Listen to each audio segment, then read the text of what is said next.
Good evening, dear listeners. The night draws in. Are you sitting comfortably? Then I'll begin. We have something a little spooky this week in the run-up to the Halloween season. I hope you enjoy. The Statement of Randolph Carter by H.P. Lovecraft. I repeat to you, gentlemen, that your inquisition is fruitless. Detain me here forever if you will, confine or execute me if you must have a victim to propitiate the illusion you call justice, but I can say no more than I have said already. Everything that I can remember I have told with perfect candor. Nothing has been distorted or concealed, and if anything remains vague, it is only because of the dark cloud which has come over my mind. That cloud and the nebulous nature of the horrors which brought it upon me. Again I say I do not know what has become of Harley Warren, though I think, almost hope, that he is in peaceful oblivion, if there be anywhere so blessed a thing. It is true that I have for 5 years been his closest friend, and a partial sharer of his terrible researches into the unknown. I will not deny, though my memory is uncertain and indistinct, that this witness of yours may have seen us together, as he says, on the Gainesville Pike, walking towards Big Cypress Swamp at 11:30 on that awful night. That we bore electric lanterns, spades, and a curious coil of wire with attached instruments, I will even affirm, for these things all played a part in the single hideous scene which remains burned into my shaken recollection. But of what followed, and of the reason I was found alone and dazed on the edge of the swamp next morning, I must insist that I know nothing save what I have told you over and over again. You say to me that there is nothing in the swamp or near it which could form the setting of that frightful episode. I reply that I know nothing beyond what I saw. Vision or nightmare it may have been. Vision or nightmare I fervently hope it was. Yet it is all that my mind retains of what took place in those shocking hours after we left the sight of men. And why Harley Warren did not return, he or his shade, or some nameless thing I cannot describe, alone can tell. As I have said before, the weird studies of Harley Warren were well known to me, and to some extent shared by me. Of his vast collection of strange, rare books on forbidden subjects, I have read all that are written in the languages of which I am master, but these are few as compared with those in languages I cannot understand. Most, I believe, are in Arabic, and the fiend-inspired book which brought on the end, the book which he carried in his pocket out of the world, was written in characters whose like I never saw elsewhere. Warren would never tell me just what was in that book. As to the nature of our studies, must I say again that I no longer retain full comprehension? It seems to me rather merciful that I do not, for they were terrible studies, which I pursued more through reluctant fascination than through actual inclination. Warren always dominated me, and sometimes I feared him. I remember how I shuddered at his facial expression on the night before the awful happening, when he talked so incessantly of his theory, why certain corpses never decay, but rest firm and fat in their tombs for 1,000 years. But I do not fear him now, for I suspect that he has known horrors beyond my ken. Now I fear for him. Once more I say that I have no clear idea of our object on that night. Certainly it had much to do with something in the book which Warren carried with him, that ancient book in indecipherable characters which had come to him from India a month before, but I swear I do not know what it was that we expected to find. Your witness says that he saw us at 11:30 on the Gainesville Pike, headed for Big Cypress Swamp. This is probably true, but I have no distinct memory of it. The picture seared into my soul is of one scene only, and the hour must have been long after midnight, for a waning crescent moon was high in the vaporous heavens. The place was an ancient cemetery, so ancient that I trembled at the manifold signs of immemorial years. It was in a deep, damp hollow, overgrown with rank grass, moss, and curious creeping weeds, and filled with a vague stench which my idle fancy associated absurdly with rotting stone. On every hand were the signs of neglect and decrepitude, and I seemed haunted by the notion that Warren and I were the first living creatures to invade a lethal silence of centuries.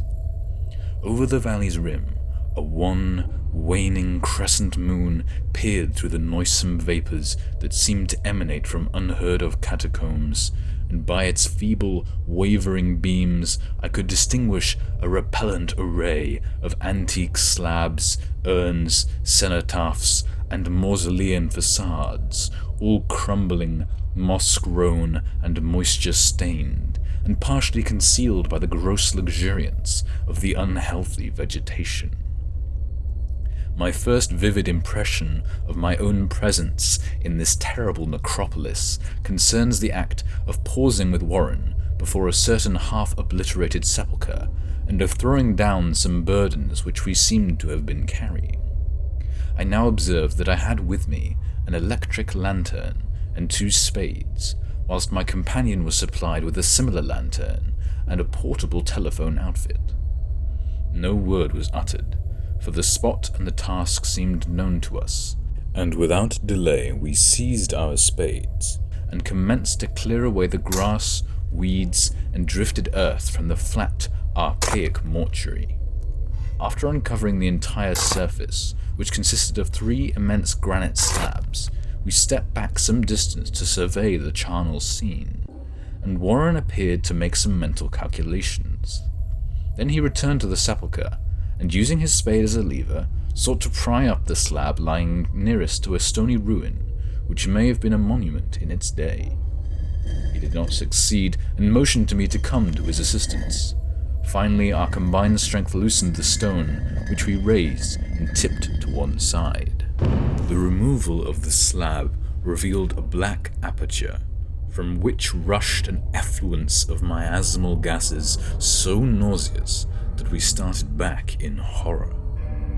After an interval, however, we approached the pit again, and found the exhalations less unbearable. Our lanterns disclosed the top of a flight of stone steps, dripping with some detestable ichor of the inner earth, and bordered by moist walls encrusted with niter. And now for the first time my memory records verbal discourse, Warren addressing me at length in his mellow tenor voice, a voice singularly unperturbed by our awesome surroundings. "I'm sorry to have to ask you to stay on the surface," he said, "but it would be a crime to let anyone with your frail nerves go down there. You can't imagine, even from what you have read and from what I've told you, the things I shall have to see and do.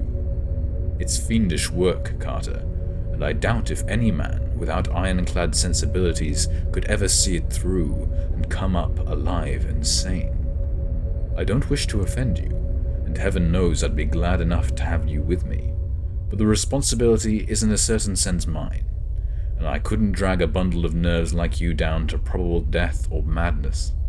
I tell you, you can't imagine what the thing is really like, but I promise to keep you informed over the telephone of every move. You see, I've enough wire here to reach to the center of the earth and back." I can still hear, in memory, those coolly spoken words, and I can still remember my remonstrances. I seemed desperately anxious to accompany my friend into those sepulchral depths, yet he proved inflexibly obdurate.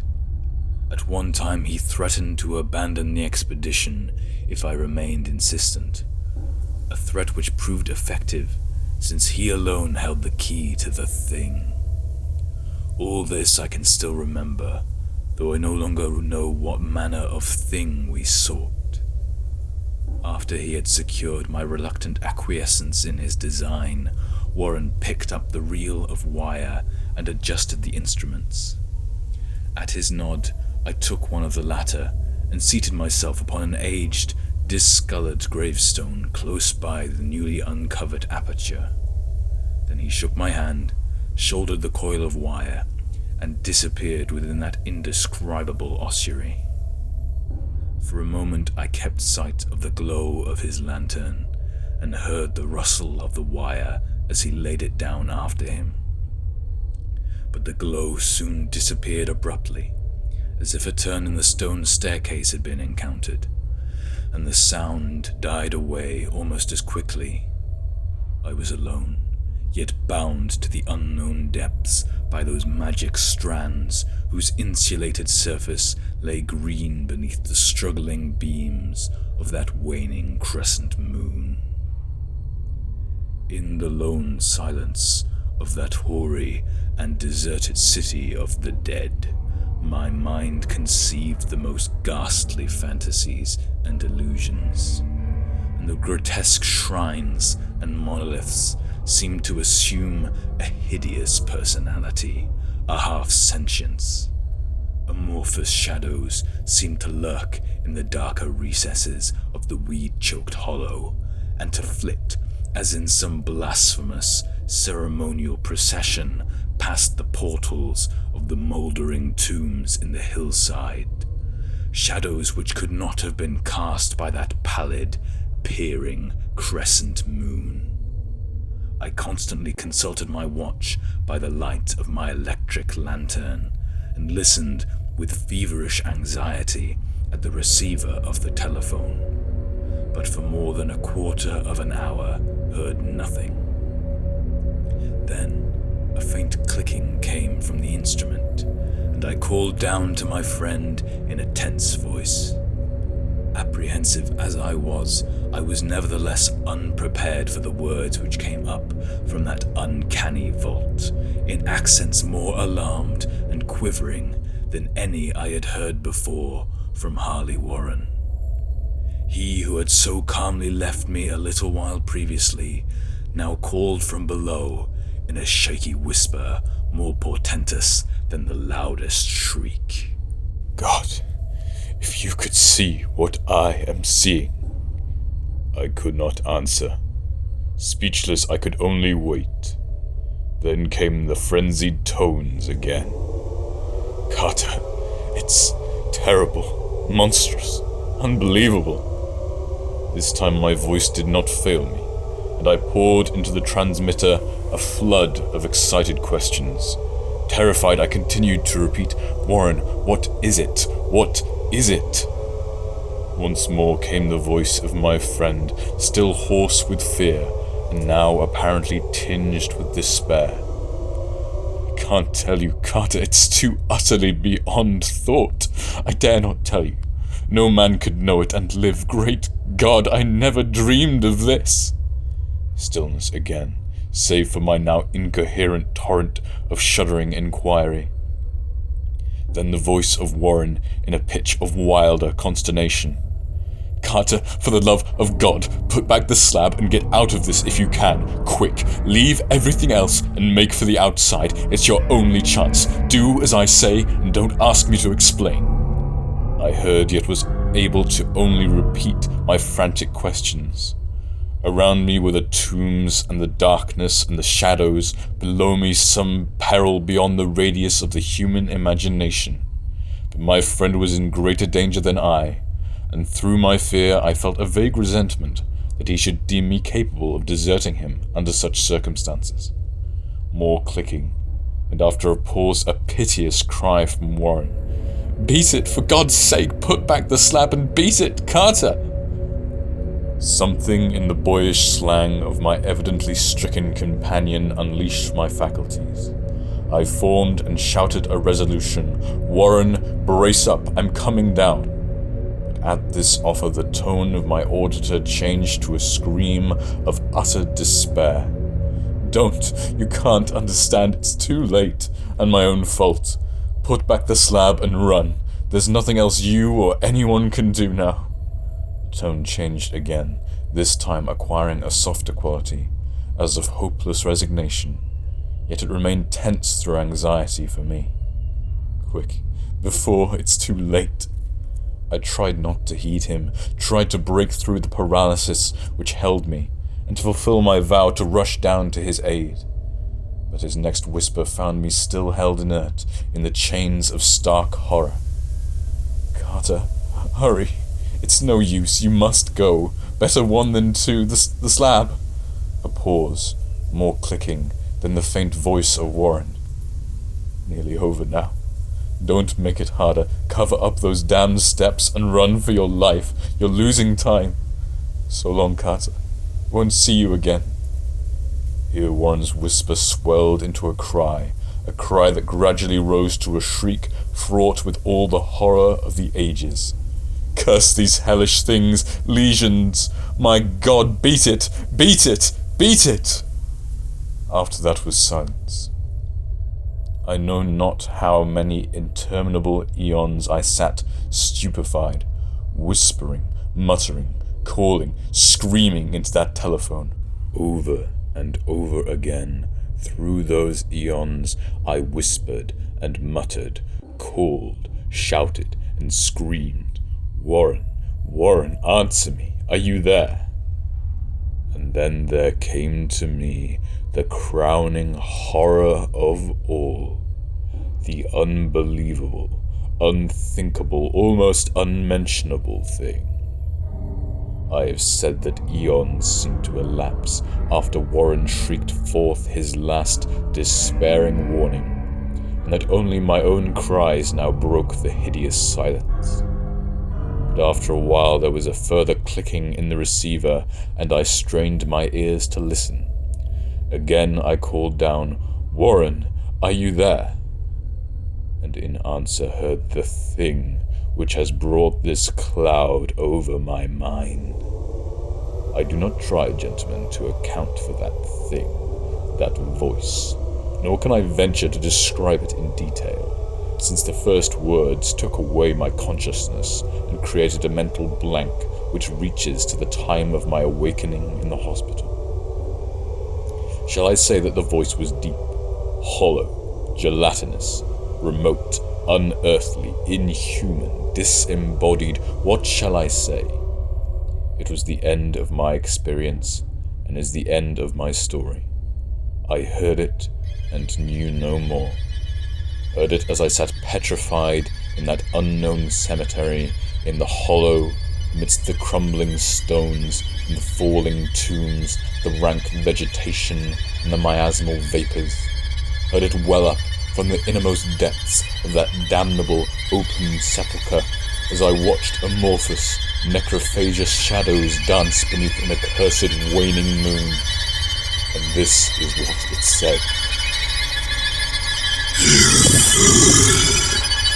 Warren is dead. Thank you for listening. Evening has come. Sleep now, if it please you. The day is now done.